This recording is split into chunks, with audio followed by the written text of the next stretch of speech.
Good evening from Marfa, Texas. We had an amazing day of riding today. Um, Lots of really nice climbs, great weather, very favorable wind, mostly favorable wind anyway. And we were joined by Ken Avery about 5 miles out of town, and he rode in with us. Ken's son Julian passed away after his battle with cancer in January of 2008. And Ken has been in email contact with us since we announced the ride, and we've been planning on seeing him, and it was great for it to finally happen. It was great for both of us to be with another cancer dad, particularly with the buildup of meeting someone over email and finally meeting them on the side of a road on a bike. That was pretty cool. I have to say that I've been looking forward to coming to Marfa for a long time. I've had a lot of friends come through here. A couple of friends have stayed here long term, and when we were planning this ride and we realized that we were coming near Marfa, I got really excited. Then Lance offered for us to stay at his place here, which is where we are. Hence the nice artwork behind me. I'm gonna have to ask him who that piece is by because I actually don't know. A bunch of other pieces here I do recognize, but that's not one of them. So we are right in the middle of Marfa, which is pretty much the only place you can be because the town is very small. There's 2,121 residents here. Can't wait to get out and explore more tomorrow. Being a small town and a Sunday, everything was pretty much shut when we got here. It's really something to stay here. This is a beautiful location. The sun is shining into every window, and tell you more about that tomorrow. I got to go and see our nephew Alex, who's at boarding school 25 miles from here. I went up there and had dinner with him tonight, and I gotta say, I rode in, and it's like this road goes way off the highway. It's like this unpaved, insane road. I think I may have done some serious damage to Chad's car. Actually, I don't think I did. I was just trying to make him laugh. I tried to do damage to the car, but it didn't work.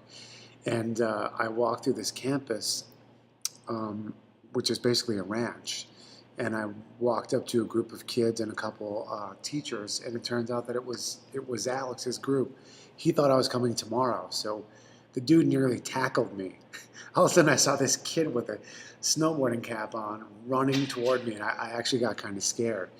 So we had a great dinner. I'm not sure what one of the items that I ate was. It looked like chickpeas covered with cheddar cheese with some jalapenos in it. And being that tomorrow's a day off, I didn't mind eating some unknown food.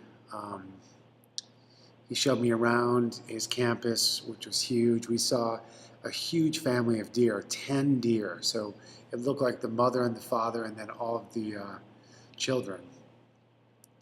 I know that deer have different names, does and bucks and all that, but you get the point.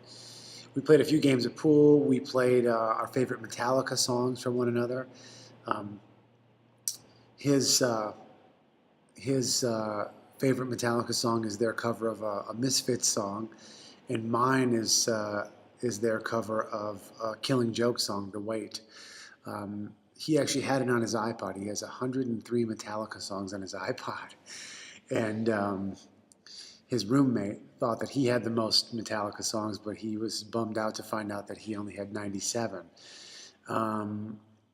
Really nice to see Alex. I'm going to go back there tomorrow when he's done with school and hang with him for about an hour if I can work out getting the car. And we talked a lot about Pablo. We talked a lot about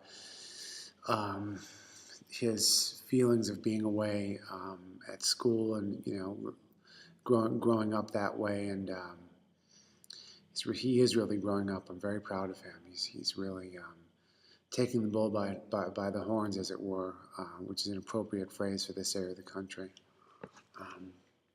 We have a strong dedication tonight that literally just came in from our friend Pam in New Orleans, who gathers our names and our stories. She's our liaison to the Wilms tumor and the pediatric cancer community.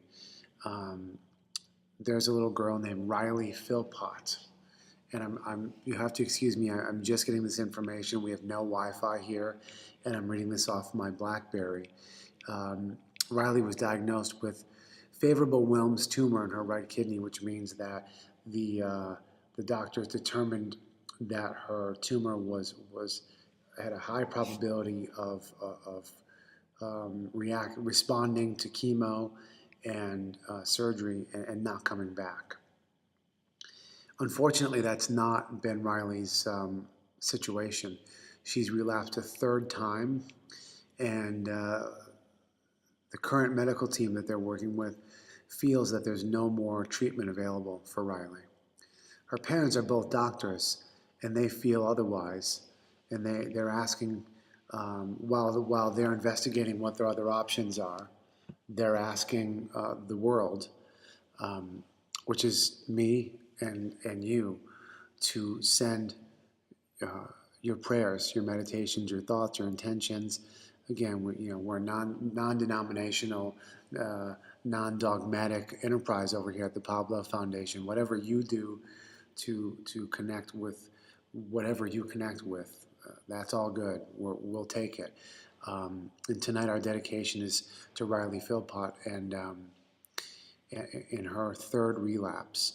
I want to say that I don't know Riley and I don't know her parents. We don't know them, but we do know the situation they're in. Pablo relapsed just one time, and it was you've heard me talk about this. You've read my words about this on the blog. It felt like a train ran right into us at a time when we were ready to high five one another and ride off into the sunset.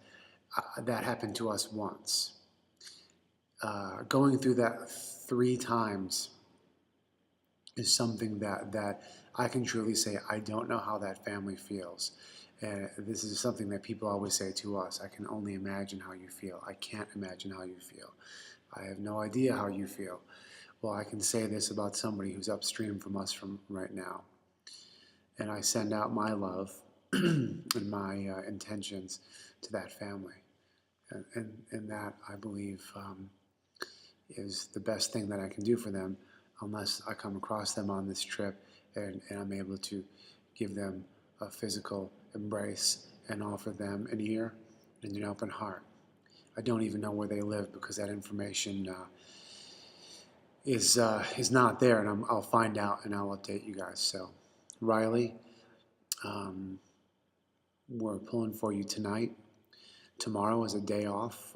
We'll be resting our legs tomorrow and getting some much needed, very small town, very high culture relaxation. There's literally an Andy Warhol exhibit at the art gallery right near here, and it's quite exciting to think we can be in a town of 2,000 people and see some Andy Warhol stuff. Our friend Mary Collins sent us the information for a friend of her and her husband Martin Kurcell's, who was Donald Judd's assistant. Donald Judd is the New York artist who moved here in 1971, and from what I understand, really set up Marfa as an artist commune or an artist retreat where artists would come from bigger cities and do just get their heads out of the metropolitan existence and do some creative work here. So for now, I'm signing off, and I'll see you later.